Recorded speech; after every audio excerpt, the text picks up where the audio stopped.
Desde el 10 de diciembre, el doctor Alberto Fernández como presidente de la República, he tenido 3 veces la posibilidad de hablar con él. Eso significa una relación de cercanía extraordinaria y un trato realmente valorable por parte del primer mandatario respecto a los gobernadores de las provincias argentinas y en mi caso personal. Cosa que agradezco infinitamente. Del mismo modo que los funcionarios. Ayer hablé con el ministro de Economía, Martín Guzmán, tuve 2 audiencias con Raúl Rigo, también conversaciones telefónicas, también con el ministro del Interior y en virtud de ello pudimos plantear claramente la suscripción de esta adenda para la suspensión de la vigencia del pacto, del consenso fiscal. ¿Qué significa lisa y llanamente eso? Significa lo siguiente. Primero, que la provincia podría dejar de perder potencialmente 1.589 millones de pesos de recaudación para el año 2020. Nosotros estimamos más de 1.000, básicamente por un índice de cobrabilidad minimalista. Pero la verdad es que cuando uno proyecta los 4 componentes que están fuertemente incididos o afectados por la reforma propiciada por el consenso fiscal, nos estamos ahorrando la pérdida de 1.589 millones de pesos para el año 2020. La segunda cuestión es que el Estado Nacional aplicó, después del 12 de agosto del año 2019, medidas unilaterales que redujeron el impuesto al valor agregado a la canasta básica, no transfiriendo su responsabilidad desde el punto de vista de los recursos coparticipables perdidos. Y en consecuencia esto implicó acciones judiciales por parte de las provincias. Y en ese contexto lo que se realiza es una comisión técnica con el objeto de establecer un cronograma a los efectos de la devolución del impuesto al valor agregado. Entonces, eso también es una buena noticia, porque implicará la posibilidad de tener una fuente de financiamiento adicional por parte de las provincias argentinas, entre las cuales obviamente estamos nosotros. Cuando hacemos el análisis de lo que nosotros podríamos dejar de percibir antes de la reforma y con la reforma, dijimos 1.589 millones de pesos para la provincia del Chaco como proyección máxima, pero son 60.000 millones de pesos para las provincias argentinas. Obviamente las más grandes son las que más pierden en concepto de recaudación propia. De manera que lo que nosotros tuvimos ayer es una iniciativa tendiente a favorecer las arcas provinciales con el objeto de evitar el desfinanciamiento. El presidente de la República, junto a todos los mandatarios provinciales, pidió especialmente a los de la oposición el compromiso para el quórum y el tratamiento de la Ley de Solidaridad y de Emergencia. Todos los referentes de la oposición se comprometieron. No es así respecto a lo que manifestó el interbloque de Juntos por el Cambio. Entonces, necesitamos claramente la coherencia entre el decir y el hacer y básicamente entender e interpretar que la República Argentina está en una situación extremadamente frágil desde el punto de vista financiero. El gobierno de Alberto Fernández y Cristina Fernández de Kirchner no es responsable del mega endeudamiento, que implicó la emisión de casi 203.000 millones de dólares de deuda en pesos, dólares, en distintos tipos de monedas, que implicó incremento de la deuda, refinanciación de algunos pasivos, pero también emisión de deuda en el Banco Central de la República Argentina en base a una estrategia de especulación financiera. La verdad es que la apertura indiscriminada de importaciones destruyó empleos y la industria nacional. La verdad es que la liberalización del sistema financiero generó una especulación sin precedentes, destruyendo la base productiva del país. La verdad es que también es absolutamente indispensable pensar que la desregulación del mercado cambiario generó una especulación cambiaria y un efecto disparado del tipo de cambio que generó una licuación alevosa de los ingresos, un incremento estrepitoso de los costos y una quiebra generalizada de pequeñas y medianas empresas del aparato productivo y agudizó las asimetrías sociales en la República Argentina. Entonces, hoy nos encontramos ante la extrema evidencia de una pobreza que ha crecido en forma pavorosa y una indigencia también. Y aquí vengo a plantear la cuestión que tiene que ver con nuestra provincia. Nuestra provincia tiene, con indicadores primarios, identificando los conglomerados urbanos de la República Argentina, el equivalente al 16% de indigencia. Y con la proyección del último trimestre, estoy calculando más del 20% de indigencia y cerca del 50% de pobreza. Cuando uno hace un análisis básico, 50.000 familias en la provincia del Chaco viven del trabajo diario y cotidiano, en el marco de la informalidad laboral. Son los trabajadores de la economía popular, son los productores de la agricultura familiar, son personas de carne y hueso que todos los días tienen que salir a trabajar para obtener un plato de comida para sus respectivas familias. Uno multiplica rápidamente por el número de personas que componen su hogar, 250.000 personas, que es lo que uno tiene que atender básicamente para que esas familias puedan pasar unas fiestas en paz, con armonía y la verdad es con lo mínimo, esencial e indispensable. Entonces, el Estado tiene que actuar y estar presente y tiene que resolver esos problemas. Ahora, no es posible resolver la demanda de 250.000 personas sin conflictos o sin problemas de distinto tipo o naturaleza, porque no hay logística que lo resista, no hay forma de resolver el problema sin tener paz social, calma y freno a la ansiedad. Si todos adoptamos la política de ir contra todos, destruir consensos, destruir cualquier viabilidad de un pacto de carácter social, económico y político, que nos permita construir una cultura del encuentro para entender que los últimos deben ser los primeros para llegar a todos, entonces es muy difícil poder ni siquiera organizarse. Alberto Fernández está desde el 10 de diciembre en el gobierno, no es responsable de los desquicios que se han realizado en la economía argentina. Yo asumí el 10 de diciembre, no quiero echar culpas a nadie, simplemente quiero decir que desde la organización del gobierno hasta el trabajo a destajo de todos los funcionarios no pueden resolver problemas que tienen un devengamiento preexistente. Si nosotros tenemos que amortizar 7.000 millones de pesos de deuda flotante, quiero que los más eximios economistas del mundo, de la Argentina y de la provincia del Chaco me expliquen cómo lo puedo hacer sin emitir monedas que no tengo la capacidad de señoriaje para hacerlo. La verdad es que lo que estamos haciendo es un esfuerzo extraordinario. Y entiendo que hay problemas de fojas en expedientes para la ejecución de obras de infraestructura social básica a través de sistemas cooperativos, asociaciones, fundaciones, etcétera. Pero para eso es necesario contar con el flujo financiero para amortizarlo. Y la verdad es que nos encantaría resolver los problemas, porque si hay algo que a mí no me gusta es tener conflictos. Ahora, los conflictos pueden efectivamente suscitarse cuando hay un problema, la insuficiencia de recursos para atenderlo. Entonces, si esto puede ocurrir dentro de 1 año o 2 años, bueno, es probablemente responsabilidad plena mía, pero hoy no es responsabilidad mía.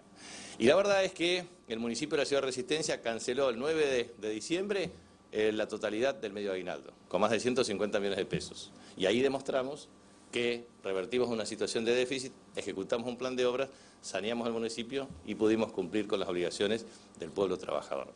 Entonces, lo que quiero pedir al pueblo de la provincia del Chaco, a todos los movimientos sociales, a todos los sindicatos, paz social, tregua social.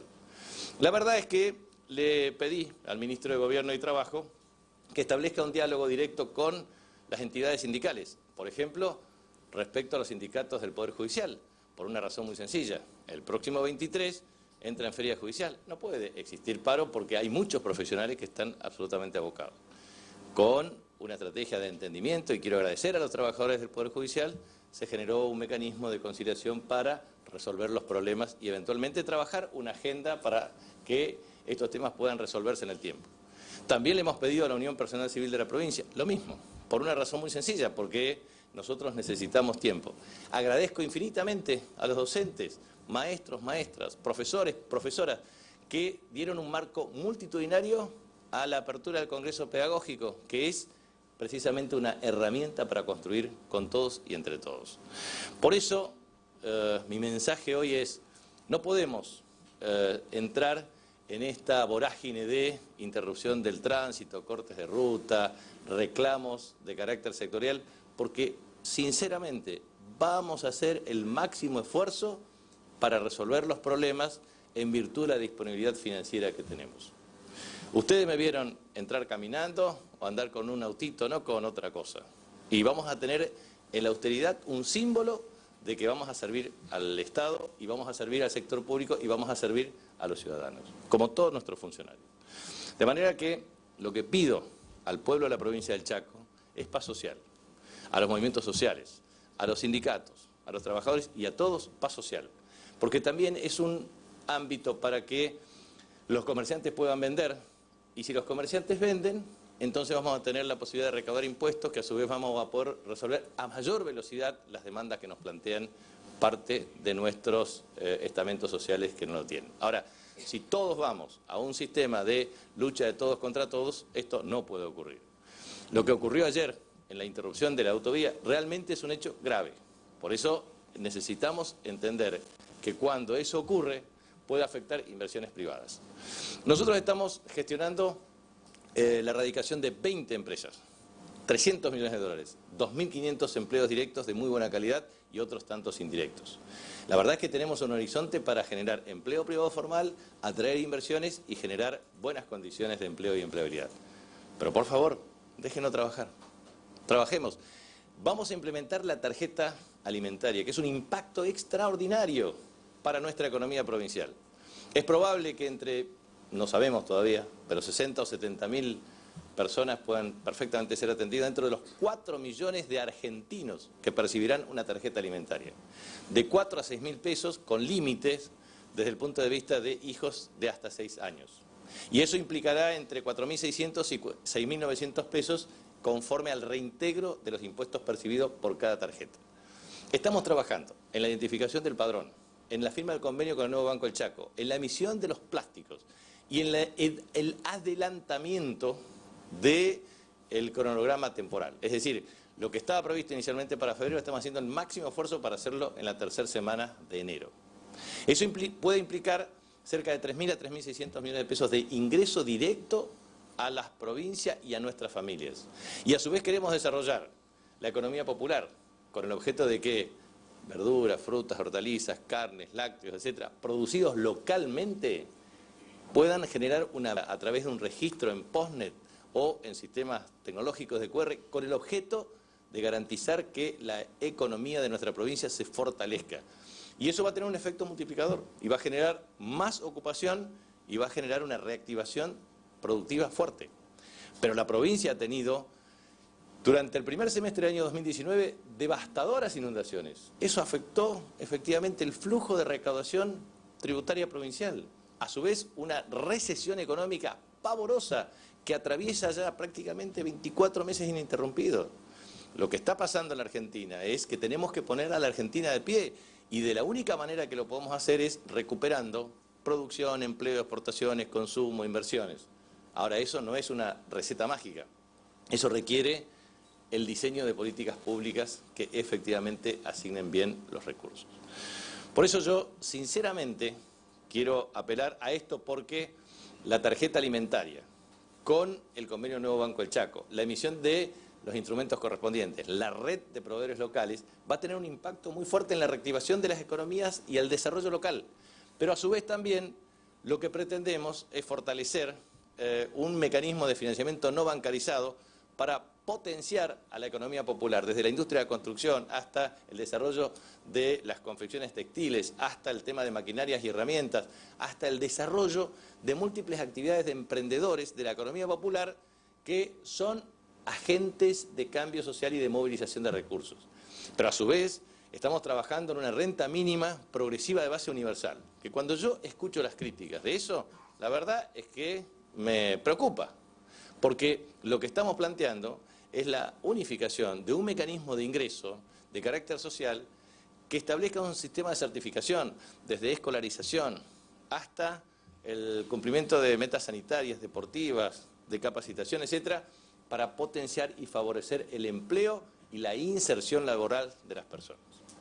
La verdad es que todo lo que queremos hacer es en favor de la gente, no en perjuicio de la gente. Es en favor de nuestro pueblo y no en perjuicio de nuestro pueblo. Lo único que pedimos es tiempo. Por eso he instruido a las empresas AMEP y SECHEP para que a partir del día de mañana, 19, hasta la primera semana de enero, interrumpa cualquier actividad vinculada a cortes de servicios, con el objeto de garantizar que todos los chaqueños puedan tener el acceso al suministro de servicios de agua, energía y cloacas en buena calidad. En segundo lugar, el esfuerzo de iniciar mañana la amortización del medio aguinaldo. En tercer lugar, lo que nosotros queremos es plantear la discusión y el debate que hoy se está registrando en el ámbito de la Cámara de Diputados de la provincia a partir de las 10 horas. Entonces, acá tengo una lista de todas las críticas que se hacen a esta iniciativa. Primero, están en contra del congelamiento de vacantes por 10 años. La verdad que eso es una atribución, una facultad del Poder Ejecutivo. Puede o no estar por ley de la legislatura provincial. Pero la verdad es que lo único que queremos plantear nosotros es que si nosotros queremos recuperar el salario promedio de los agentes públicos, si queremos aumentar el proceso de capacitación y productividad, si queremos fortalecer los convenios colectivos de trabajo del sector público y si queremos mejorar la eficiencia en la prestación del Estado para mejorar la calidad de los servicios con el objeto de que el ciudadano se sienta debidamente representado por un Estado eficaz, eficiente y organizado, lo que tenemos que hacer es ordenar lo que actualmente tenemos. Porque sí, existe el desorden de entender que existen componentes de precarización y que eso va a ser un factor de presión para desnaturalizar el número de agentes, entonces la situación es muy complicada. O es cuando hay más agentes hay menos salarios. Cuando hay agentes, acá no se está hablando del cercenamiento de ningún derecho. No, lo que estamos hablando es ordenar al sector público para mejorar la estructura de prestación de servicios y mejorar el salario promedio, para lo cual tenemos que hacerlo con recursos propios, genuinos, obtenidos de una buena administración. La verdad es que el que me conoce sabe que tuve que afrontar operativo retirada el 10 de diciembre del 2007. Tuve que afrontar la ley 6030 con una Cámara contencioso administrativo que está en manos claramente de componentes de la oposición, en contra del Estado.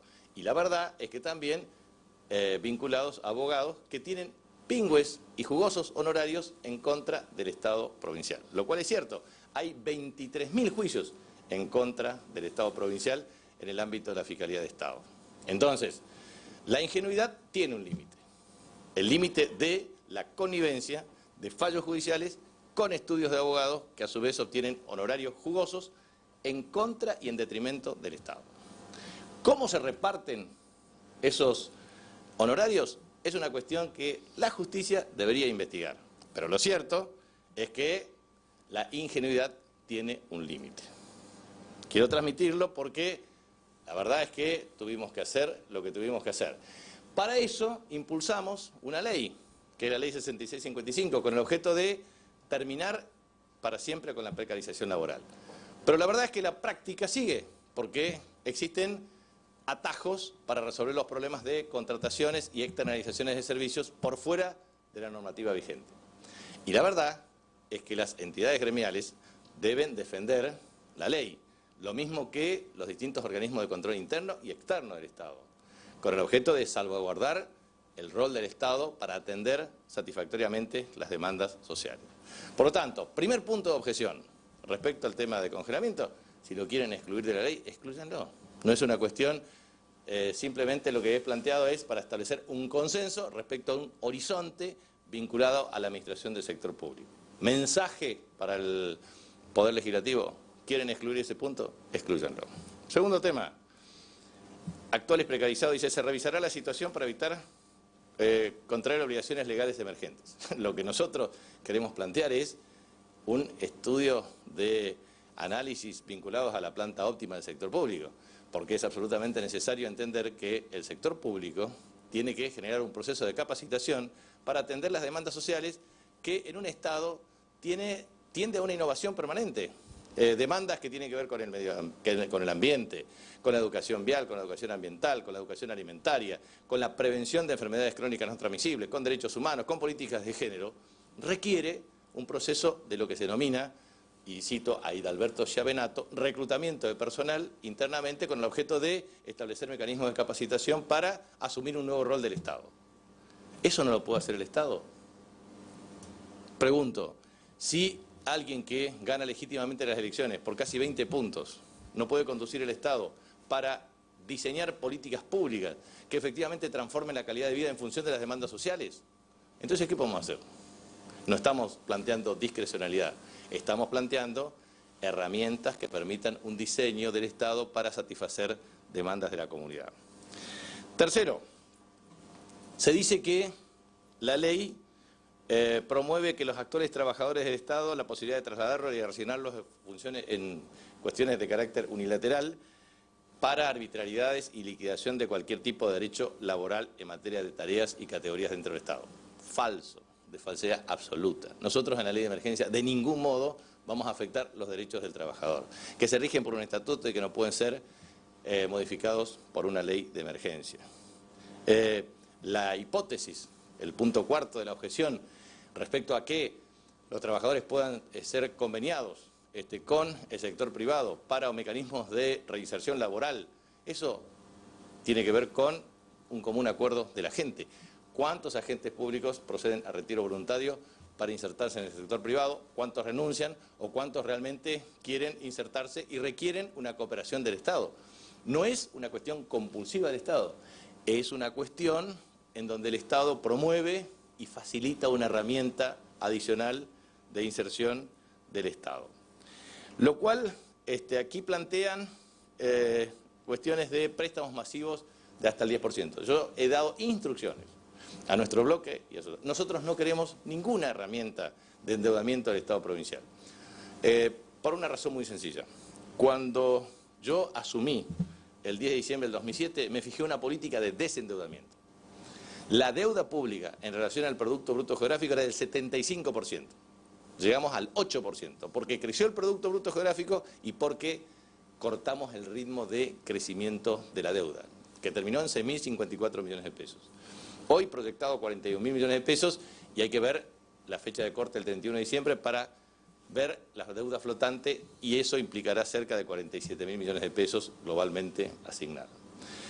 Entonces, lo que quiero decir a los legisladores y a todos los que critican, que en realidad lo que hicimos nosotros en nuestra gestión es desendeudamiento. Y en términos reales, la proyección era de 10.000 millones de pesos y la dejamos en 6.054 millones de pesos. Y en términos relativos, de 75% de deuda en términos de Producto Bruto Geográfico a 8%. Y respecto al tema de recursos corrientes o presupuesto del 383% 2002-2003 a cerca del 18% 2015 o 20%. Por lo tanto, si hay alguien que puede jactarse de una política de desendeudamiento, aún cuando en definitiva quedó para esta gestión 5.000 millones de pesos que en definitiva lo pudieron calzar con la deuda de Camensa, que yo no lo hubiese hecho, sino que se pudo amortizar parte de esa deuda originada en gestiones anteriores respecto al 15% de recursos coparticipables. Con lo cual, señores legisladores, no tengan ningún problema porque nosotros no queremos ninguna atribución adicional en materia de endeudamiento.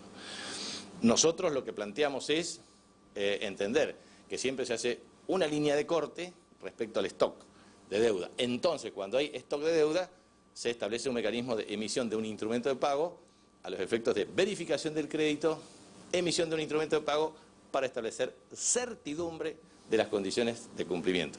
Porque nosotros tenemos continuidad jurídica del Estado y vamos a respetar. La otra cuestión es entender respecto a compra de bienes del Estado. La verdad es que si nosotros podemos jactarnos de transparencia y nosotros lo que pretendemos es que esta emergencia estricta nos lleva a resolver problemas. Problemas que tienen que ver, y vuelvo a insistir, no he hecho la culpa a nadie, simplemente las circunstancias han determinado que el precio de medicamentos esté por las nubes, ahora baja el 8% con un acuerdo. Los insumos hospitalarios están dolarizados y crecen más que la inflación, están por las nubes. Los hospitales no tienen medicamentos, no tienen insumos hospitalarios y están en una situación extremadamente grave en toda la República Argentina, no solamente en la provincia del Chaco. Y también están en crisis los sanatorios privados, están en crisis las obras sociales, por una razón muy sencilla. Cuando baja el salario y las jubilaciones, bajan los ingresos y se dolarizan los insumos y medicamentos y crece, entonces todo eso quiebra el sistema. Pasó en el 2001-2002 y está pasando ahora. Entonces, ¿por qué hay una ley de emergencia sanitaria nacional? Para resolver este problema. ¿Por qué pretendemos una ley de emergencia provincial o un capítulo de emergencia sanitaria? Precisamente para resolver el problema. ¿Lo vamos a resolver mañana? No. Si ustedes me piden que nosotros resolvamos el tema mañana, les puedo asegurar que no. Pero vamos a hacer partida por partida para resolver los problemas básicos de coyuntura, para resolver los problemas de infraestructura, de quirófano, de insumos hospitalarios, de tecnología, con el objeto de que en el primer cuatrimestre del año tengamos un sendero claro para ir resolviendo los problemas que permita tener un sistema de salud en condiciones. Así como arrancamos con el Congreso Pedagógico y vamos a convocar a la Comisión Paritaria, vamos a hacer el máximo esfuerzo con todos los sectores. Pero necesitamos tiempo. No se pueden resolver todos los problemas de un día para el otro. La otra cuestión dice venta directa de bienes muebles e inmuebles por fuera de reglamentación vigente. Mentira, falso. ¿Por qué mienten? Nosotros tenemos claramente lo siguiente: identificar bienes muebles e inmuebles se hace a través del procedimiento del régimen de contrataciones y en ese sentido es la venta de los bienes, se hace por remate público o a través de procedimientos extremadamente transparentes. Y si quieren más control, más control. Cuando hacen objeciones a la reducción de ministerios y se dice que van a perder derechos o fondo de estímulo, falso, mentira. La ley de ministerios jamás puede cercenar derechos de los trabajadores. La verdad que es un absurdo jurídico, pero aparte quiero dar las explicaciones correspondientes de por qué lo hicimos. Primero, el Ministerio de Educación y el Ministerio de Salud no tienen ninguna modificación. Fusionamos el Ministerio de Seguridad y de Justicia. ¿Con qué objetivo? Precisamente porque no hay seguridad sin justicia y no hay justicia sin seguridad, con el objeto de establecer una política de prevención en materia de seguridad, de la aplicación de la Ley de Seguridad Pública 6976 y a su vez para lograr el cumplimiento de las metas de prevención del delito. A su vez, lo que hicimos es unificar planificación y economía. ¿Sabe por qué? Por una razón muy sencilla. Porque tenemos la cadena de valor del sector público. Se planifica lo que se hace lo que se comunica, o se comunica lo que se hace. Entonces, era necesario tener en un mismo organismo el sistema de planificación estratégica, programática, operativa, con el sistema de administración financiera y control de gestión, con el sistema de metas y con el sistema de comunicación en el cumplimiento de las metas en tiempo y en forma. Por eso unificamos planificación y economía. ¿Por qué hicimos la unificación de producción e industria y empleo? ¿Y por qué separamos empleo de trabajo? Separamos empleo de trabajo para que el Ministerio de Gobierno y Trabajo generen una estrategia de fiscalización laboral para inducir a la regularización de la informalidad laboral, pero con un puente en las políticas de estímulo al empleo, para tener las cadenas de valor integradas, que son 20 en la provincia, con el objeto de aumentar la producción, las exportaciones y el empleo. ¿Por qué hicimos efectivamente el Ministerio de Infraestructura, Logística y Servicios? Para tener una política de saneamiento de las empresas y mejoramiento de su calidad. Logística, porque entendemos que el transporte en su integralidad y desde una concepción holística e integradora tiene que tener un diseño global. Entonces, desde esa perspectiva, lo que nosotros estamos planteando es un modelo que nos permita resolver los problemas de la infraestructura pública en la provincia del Chaco.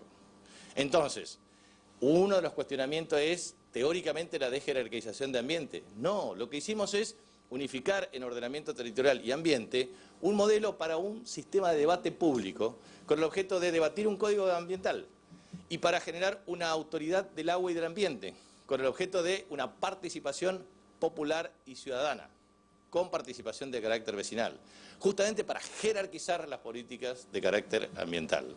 Lo mismo que hicimos con la Secretaría de Derechos Humanos y de Género, lo mismo que hicimos con la Secretaría de Economía Popular, que por primera vez en la historia de la provincia tiene jerarquía y rango de Secretaría de Estado. Entonces, el diseño que nosotros hicimos, lo mismo que hicimos con la Secretaría de Municipios, lo mismo que hicimos con la Secretaría General, obviamente di autorización expresa de cualquier exclusión de inmunidad en materia de secretaría y subsecretaría, porque eso la verdad es que no corresponde y es un exceso desde el punto de vista constitucional. Y eso, la verdad que en la revisión farragosa de miles y miles de hojas, se me pasó a mí en la lectura final. Entonces, la verdad es que no hay ninguna posibilidad que exista afectación de fondo de estímulo, cercenamiento de derechos de trabajadores o que esta ley de ministerios efectivamente afecte los derechos del trabajador. Entonces, mi último mensaje es el siguiente. Propicié la apertura del gobierno a un sistema de máximo nivel de consenso para construir un pacto político, económico, social, para propiciar una reforma de carácter estructural en la Constitución y sumar a todos los sectores. Lo hice, lo seguiré haciendo y lo haré. La primera respuesta fue no tratar la ley de ministerios, que es la base de del diseño organizacional de las políticas públicas de gobierno emanado de un gobierno elegido por la voluntad popular. La verdad es que en el ámbito de la Cámara de Diputados, discutir misiones y funciones para hacer observaciones es perfectamente legítimo, pero la verdad es pretender decir cuántos ministerios tiene que tener una ley o cuántas secretarías o cuántas subsecretarías respecto a la impronta que quiere eventualmente imprimir quien conduce o lidera elegido por la voluntad popular, la verdad que es un exceso político. Hay una cuestión que me parece central. Nosotros lo que hicimos es disminuir de 11 a 8 ministerios. El Ministerio de Ordenamiento Territorial está precisamente fortalecido en esta Secretaría de Ordenamiento Territorial y Ambiente, pero también en un instituto que pretende administrar el sistema de tierras públicas urbanas y rurales, que obviamente tiene alto nivel de conflictividad. Por tanto, todo el diseño del Estado está concebido desde una estrategia de carácter holístico, integral y sistémica. Tenemos experiencia y sabemos cómo gobernar, porque tenemos experiencia en todos los niveles del Estado. Entonces, la reducción del gasto es el gasto de la política. ¿Tanto cuestionan la reducción del gasto de la política? Es de 11 a 8 ministerios, de 8 secretarías a 5, y cerca del 45% de subsecretarías, de las que había, que eran cerca de 108 subsecretarías. Entonces, la verdad es que reducir subsecretarías, reducir secretarías, reducir ministerios, es reducir cargos políticos y a su vez combustibles, viáticos y otros gastos conexos. Ustedes dirán, es una nimiedad, sí, pero es una gestualidad desde el punto de vista político. La verdad es que lo que pretenden desde la Cámara de Diputados es imponer una ley de ministerios, me parece que es un exceso. Y simplemente cuando planteamos una ley de emergencia es porque tenemos obligaciones que asumir y afrontar, y lo vamos a hacer. Y lo vamos a hacer con la racionalidad que esto implica, porque la verdad es que no podemos resolver todos los problemas de un día para el otro. Entonces, dicho esto, quedo a disposición de ustedes y me acompaña obviamente la vicegobernadora, la ministra de Economía, la Secretaría General y todos los ministros y secretarios, porque estamos aquí para evacuar consultas. ¿Gobernador va a recibir a los movimientos sociales que amenazan de cortar de nuevo el gobierno? Mire, no tienen ninguna razón de cortar ninguna autovía. ¿Por qué van a cortar la autovía?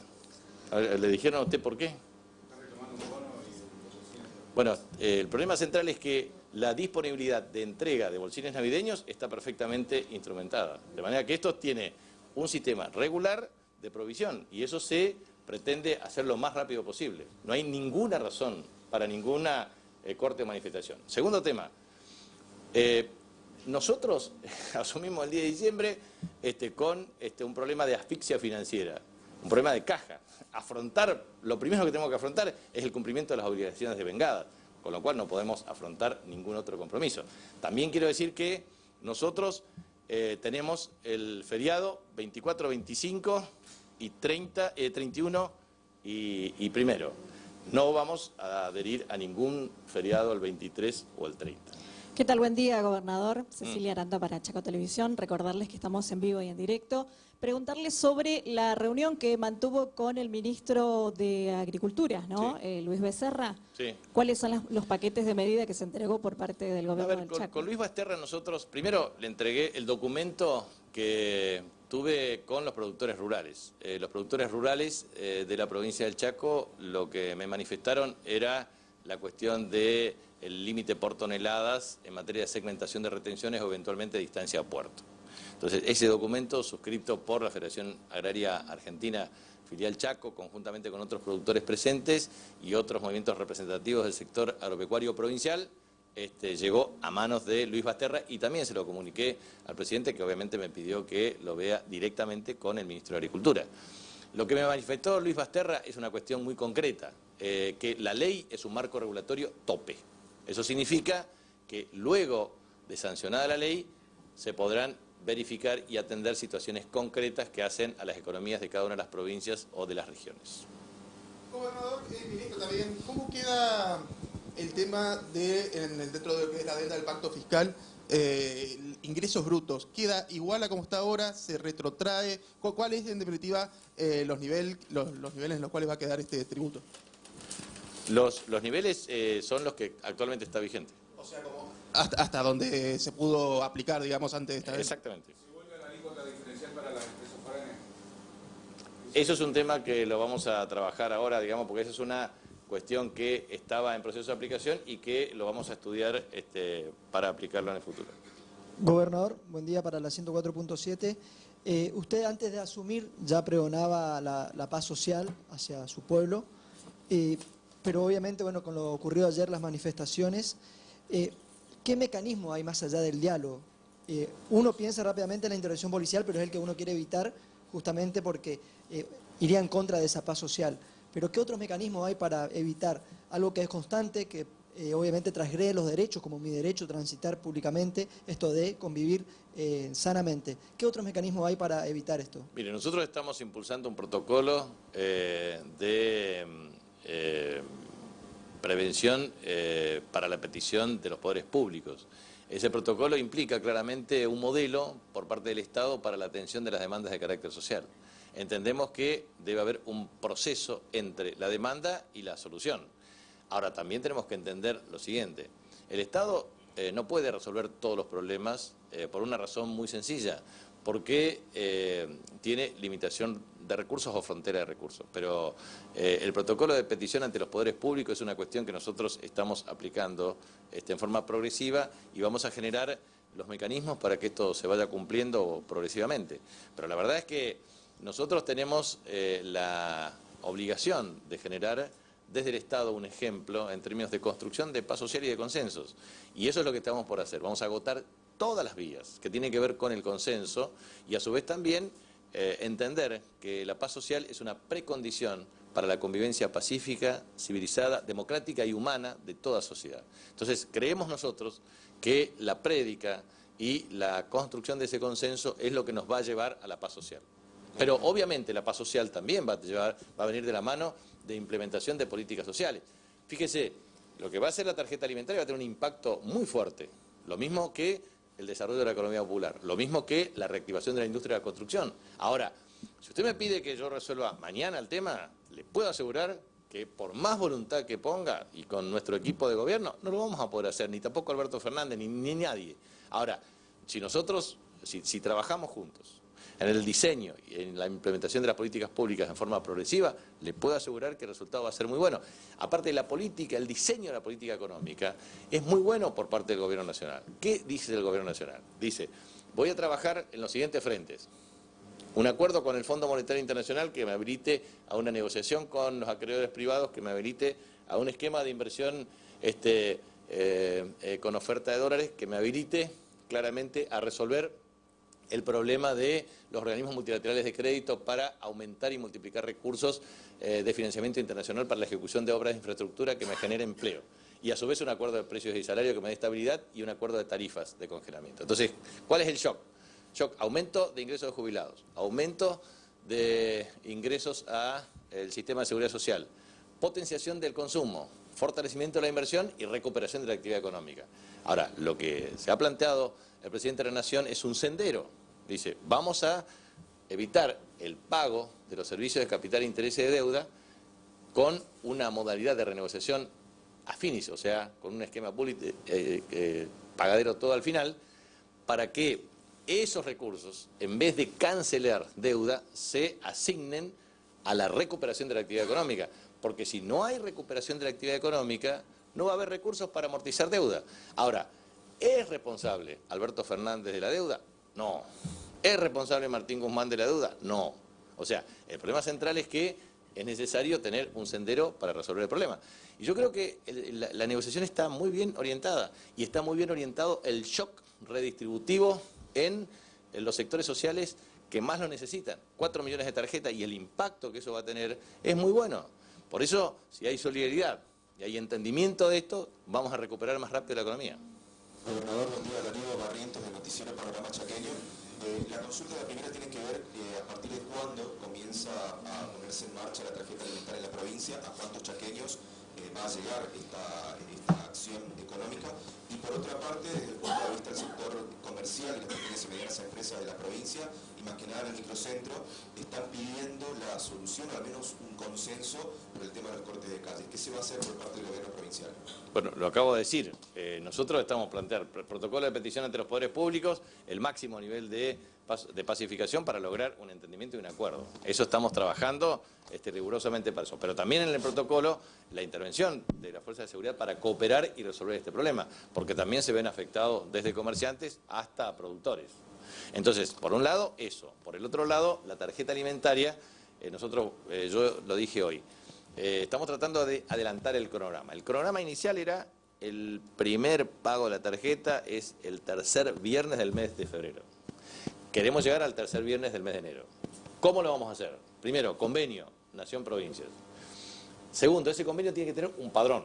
Ese padrón es sobre la base del sistema de seguridad social y de RENAPER, es decir, todos los que están incluidos dentro de la asignación universal por hijo, madre de niños y niñas hasta 6 años. Entonces, una madre con un hijo, 4.000 pesos más reintegro, del 15%, 4.600. Una madre más 2, más 3 o más hijos, hasta 6 años, va a tener 6.000 más el 15%, 6.900. Entonces, el convenio lo vamos a instrumentar nosotros con el nuevo Banco del Chaco, vamos a emitir las tarjetas correspondientes con la identificación y el logo y vamos a generar un acuerdo con la red de proveedores locales, con los comercios, primero para fijar precios a los efectos de mantener el poder adquisitivo. Es orientativo a 13 rubros, se prohíbe el expendio de bebidas alcohólicas y con un programa paralelo de alimentación saludable con el objeto de la red de proveedores locales, de comercios locales, de economía popular.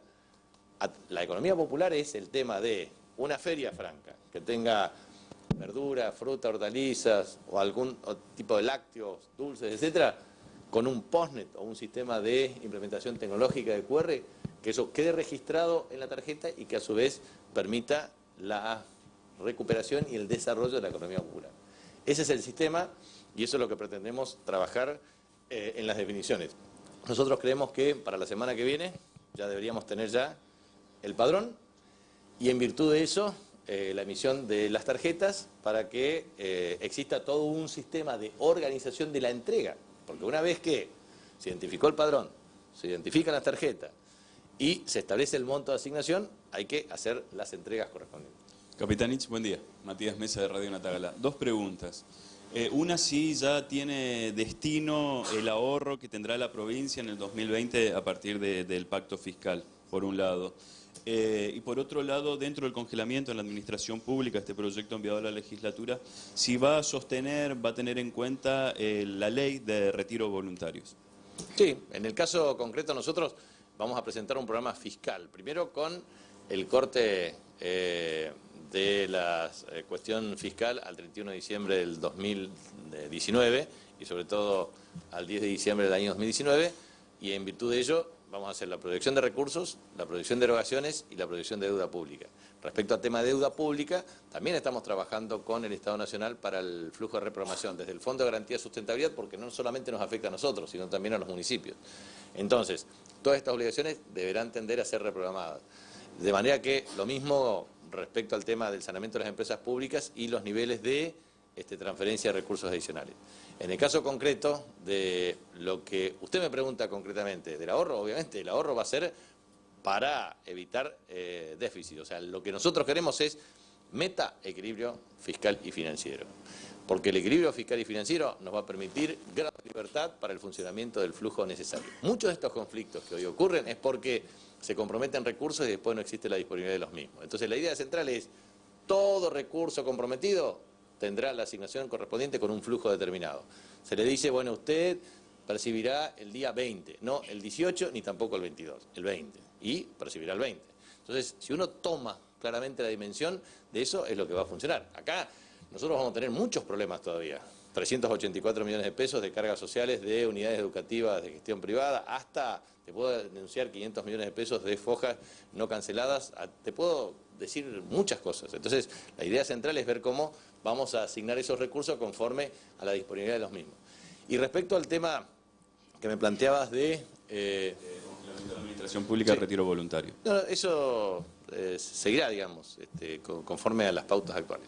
Para la ministra de Economía, ¿qué números maneja a largo plazo y cuándo estaríamos saliendo de este mal momento? Estamos trabajando sobre las nuevas bases de lo que sería el presupuesto 2020. Un poco estaba planteado en función de las variables macroeconómicas que estaban estimadas. Se está volviendo a estimar desde Nación, entonces vamos a volver a estimar desde provincia, tanto desde el lado de los ingresos como desde el lado de los gastos, pero siempre buscando y tendiendo al equilibrio fiscal. Muy buenos días para la ministra, también Daniel Robledo de provincia. ¿Cómo va a ser el tema de coparticipación para los municipios de toda la provincia? Vamos a cumplir con lo establecido en la ley, digamos, en eso la ley es clara. Está establecido tanto la fecha de pago como la forma de distribución. En este caso también el otro día tuvimos la reunión con los intendentes y en algunos casos hay situaciones de emergencia financiera que estamos tratando de ver si efectivamente podemos lograr un resultado. Gobernador, ya lo dijo un poco para clarificar, salga o no la asistencia que se estuvo solicitando en las gestiones en Buenos Aires, mañana inicia el cronograma del medio aguinaldo, sí o sí, o después se verá hasta dónde se extiende. Exactamente, esa es la idea y este es el objetivo central. Y con respecto, también este es un mensaje para los productores agropecuarios de la provincia del Chaco. La verdad es que vamos, así como recibimos a los productores agropecuarios, entendemos su preocupación. Hay una situación de emergencia nacional, pero también existe una muy buena voluntad por parte del Gobierno Nacional de atender la problemática específica de las economías regionales. Por lo tanto, también pedimos paz, pedimos el máximo nivel de entendimiento para afrontar las decisiones. Y yo me retiro, no sé si hay alguna cuestión más. La última para la vicegobernadora, la doctora Analía Rach. ¿Cómo va a ser el trabajo con los medios de comunicación de toda la provincia? Estamos comenzando, faltaba que se designaran asumieran las autoridades de fiduciaria para estar constituida una vez con la subsecretaría de Comunicación, el subsecretario de Relación con los Medios y los responsables de Fiduciaria del Norte, y también conmigo vamos a comenzar mesas de diálogo con los distintos medios de comunicación, reconociendo que también estamos teniendo toda la información, el stock de deuda que ha quedado, y en base a eso poder el año que viene el distinto esquema con los diferentes medios. Bueno, muchísimas gracias por vuestra atención y están ministros y secretarios a disposición de cualquier reportaje. Muchas gracias.